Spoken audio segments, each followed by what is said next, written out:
Leganisrek, free lovak na piler, Shadiev kani aron navi.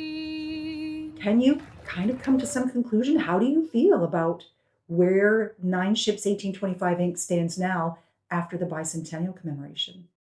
Well, thanks for that question, because actually it all started in September of 2013 during the year of the gathering in Ireland, when I was able to meet Amanda Slattery in Mitchellstown, and she introduced me to a small group of volunteers that she had who were working on the graveyard project at the time, and basically on beginning to understand the history of the Peter Robinson emigration.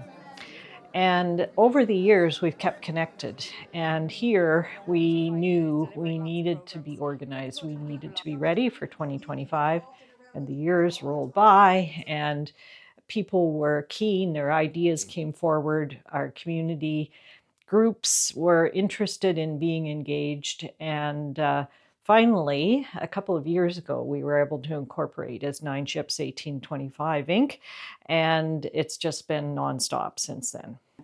If I talk to you about the August 1st to 10th, what jumps to your mind, either as a memory or as an overall impression? I think how appreciative everyone was of the fact that we had events that there were a broad range of activities and interests for people.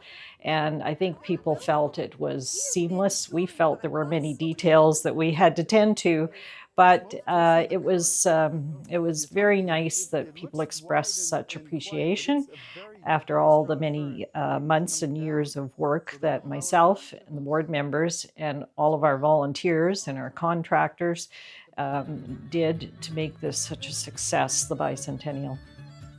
There were many goals, many, as you say, many details that were part of the Bicentennial Commemoration, but was there a particular achievement that was very important to you as you see it from your own view? There certainly was, and I felt that it was important for this important anniversary to reflect the fact that there were people living on the land when these immigrants came to the area. Our Indigenous communities locally, we tried our very best to give an opportunity for the First Nations to share their culture, share their history at various points during this commemoration. And I think that people who visited, people even in our local community who were involved, learned a lot about the history of the Indigenous peoples who were on the land and about our need for truth and reconciliation going forward. So I think that was a big accomplishment. Thank you. So I was sort of the lead for the Bicentennial Souvenir, and the lead for the walking tours. And also for any time there was a history talk or something like that, that I did those kind of things. But that was the way I defined my portfolio. We pitched the idea. As a member of the board, the planning team, and a historian as well, how do you reflect on that time and what was accomplished during that time? Well, to me, the opening ceremony at the Armories is a highlight, because I was surprised and pleased at the quality of the speeches that were given by people, that they put a lot of thought into what they were saying, and a sort of sense of how they connect or not connect with the theme of the 200th anniversary. And there were some really top-notch speeches. I remember the one from the Irish consul speaking was really excellent. Chief Laurie Carr was spectacular in terms of being able to pull together the link to the Indigenous and the Irish.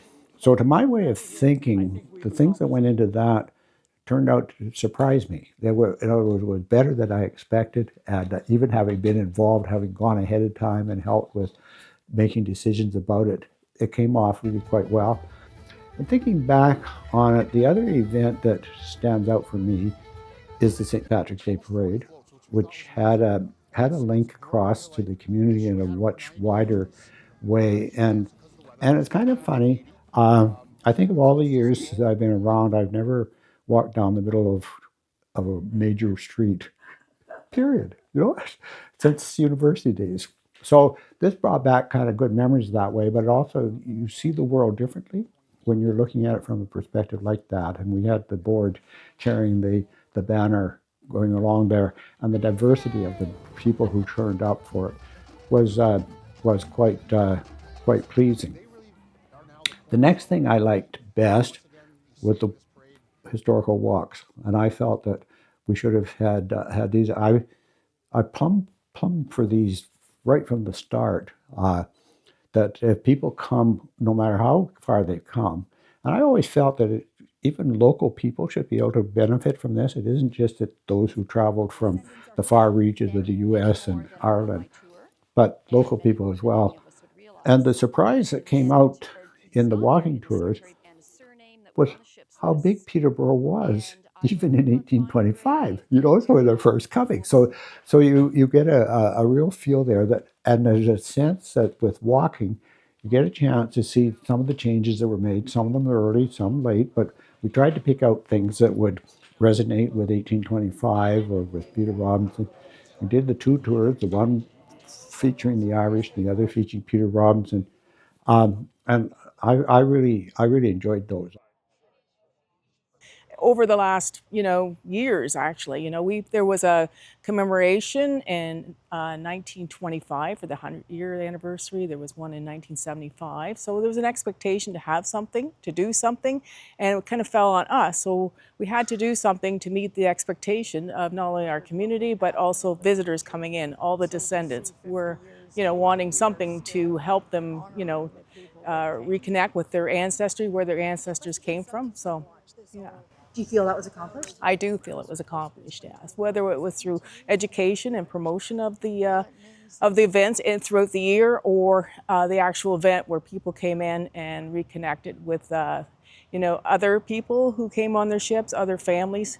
As a descendant of about 7 of those people on the ships myself, I found it really important to connect with people who are also descendants. There's sort of a historic legacy there that and pride to belong to that group of those 2024 immigrants. It was important to do our connecting, and it was a lot of fun too. So I think that was important, to have something for the people coming in so they could connect and follow the journey of their ancestors and where they ended up. Sounds like you really see your role and the role of the board as a role of service. Yes, it was. And not just the board, but all the community partners, right? Whether it's, out in the townships, Durrell, Downeyville, Ennismore, Tonabee, they all had a role, and they were amazing, and doing events to help also connect the people in their communities, but also internationally. And one of the things I learned is how much talent and passion there is out there in those communities. The music, the playwrights, it just goes on and on. Like, really, there's a wealth of talent out there, and I think we kind of presented that during this commemoration. It was a real honor to be on that board and to steer the ship to where it landed, sort of thing. And also it was an honor to work with all these communities and help build the momentum for the bicentenary, and to be able to welcome people in and to provide them with a good experience with lots of memories. And I am also going over to Ireland in a couple of weeks, and I will be over there to research my family history and to see where they came from. And I think it's in our DNA to find out where we come from. And I think we also helped provide that during the commemoration. So those people that came, like there was people that came from Texas and Arizona, and to name a few out west, so they all were driven to go find out where their family came from. And then those same people, a lot of them will be going over to Ireland, so they're going to take one more step to see the beginnings of where their ancestors came from. So it's very important. Being able to reflect back on the tremendous program we ran last year, the number of community partners who were engaged from Ennismore, Durrell, Downeyville, Kingston, all the way out in Emily Township. It was truly once-in-a-lifetime experience for me as a member of the board, but as an historian to be engaged in a special, unique program to mark 200 years, the bicentennial anniversary of the Irish migration to Peterborough, was a real honor. And as an historian, it was also a challenge to tell the story of settlers and colonization in today's climate. And what I'm particularly proud of for all of our board members and the community partners is how we engage with First Nations to consult, to seek their advice, to invite them to participate in a way they might feel comfortable with this story. So that was a highlight for me, but as with only a little tinge of green in my background. So I'm not Irish through and through, but I was struck by the richness, the durability, the tenacity, the vibrancy of Irish culture that has survived 200 years of all kinds of challenges. So to be a part of celebrating that rich Irish legacy from those poor Irish that came here in 1825 was truly quite memorable. As I watched the occasions take place and the events take place, I was rather proud to see some of our most learned members, you included, get a chance to share their knowledge with a new audience. And I don't mean just visitors from afar, but people from the community who had a renewed interest because of the publicity around Nine Ships. Speak to me a bit about connecting with the community and the public that isn't necessarily related to the Irish immigration. It was one of my key reasons for being involved because in the Nine Ships, because immigration is not a unique story to the Irish. It is the fabric of our nation. It's woven in every chapter, every family's story. We're all immigrants in one fashion or another at some point. So to be part of an opportunity to talk about immigration and to work with the various communities who focused on the Irish immigration, but in the back of our minds was this is a universal story of challenge, of hardship, of overcoming difficulties, of learning to adapt to a new environment, a new language, a new set of anniversaries, and yet at the same time retaining those important elements of your own culture from back home that help define you as a person, as a people. So looking at how these communities re-energized their Irish roots, whether they were directly Robinson or simply Irish, or indeed weren't part of the Irish diaspora, but just took pride in their own background.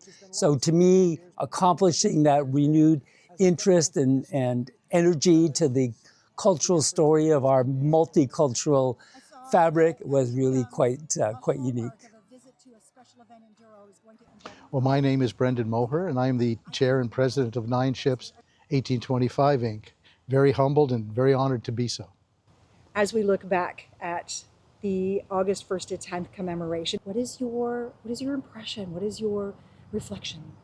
Well, the August 1st to 10th was really the culmination of 2 years of serious effort, and some would say maybe several years before that, of people coming together throughout Peterborough City, County, and City of Kawartha Lakes. The Irish community, I was struck by just how engaged they got in this whole project. It was amazing. You know, you never know how these things are going to go. But the people of Irish descent in these areas, in these various communities, they loved getting involved in this thing. It was very easy. They donated money, they donated their time. All these various communities had homecomings and all kinds of events, and it was really a joy working with those people and helping them get organized.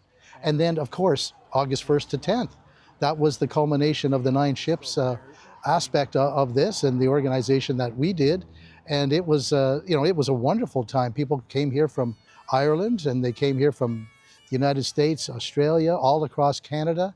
The media, the local media got involved. The national media, Canadian national media got involved. The Irish national media got involved. So it really took off, and people got involved. It was great. Brendan, if I was to ask you, Brendan Moher, the person who was participating, to go back to August 1st and 10th, if there was an event that you wanted to go back to right now, what would be that event? Well, there was a couple of events, if I may. The first event that I was struck by was the commemoration that was held in Ireland in early May in Cove Harbour. That was put together by the people from Ballyhura and the Blackwater Valley region of Ireland. It was, I didn't realize when I got involved just how the Irish people lament the loss of their country persons that left Ireland over the centuries, really, and they left by the millions. And to this day, it's part of their psyche. They really lament the loss of those people. And because there were families that were split and that sort of thing. So when they left on the 9 ships, they left in early May of 1825. And they commemorated that with wreaths in the water at Cove Harbour. And there wasn't a dry eye in the crowd that came out. And it was a big crowd.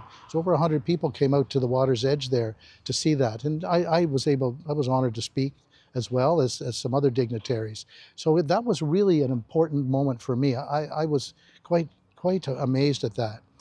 But back in Canada, of course, from August 1st to 10th, I think the number one event that stands out in my mind is the Grand Irish Gathering that was held at the Canadian Community Museum. That was really an amazing evening. People came from all over the area here, and even from Ireland and elsewhere, and they really, really had a good time. They compared notes. There was beautiful music and Irish dancing going on, and it was really, really a special time. And everybody had a good night that night, and even First Nations were there. Several chiefs from the First Nations came and joined us, and municipal people, politicians, that sort of thing. It was just a wonderful, big family evening that everybody seemed to just love and drink up. Congratulations. It's been a remarkable collection of events and commemoration. Thank you very much, Teresa, and thank you for all your efforts to try and document what's been going on.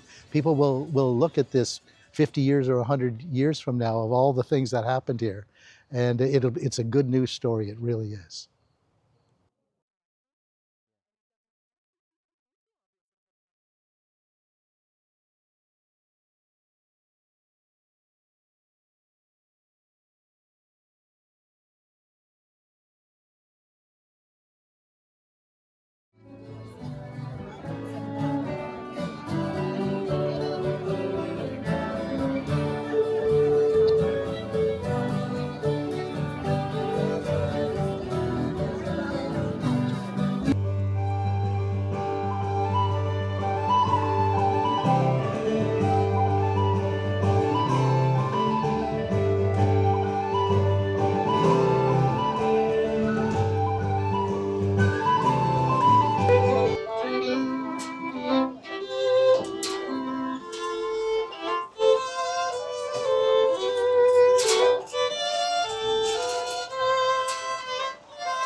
But it doesn't make sense, and I'm left here asking why.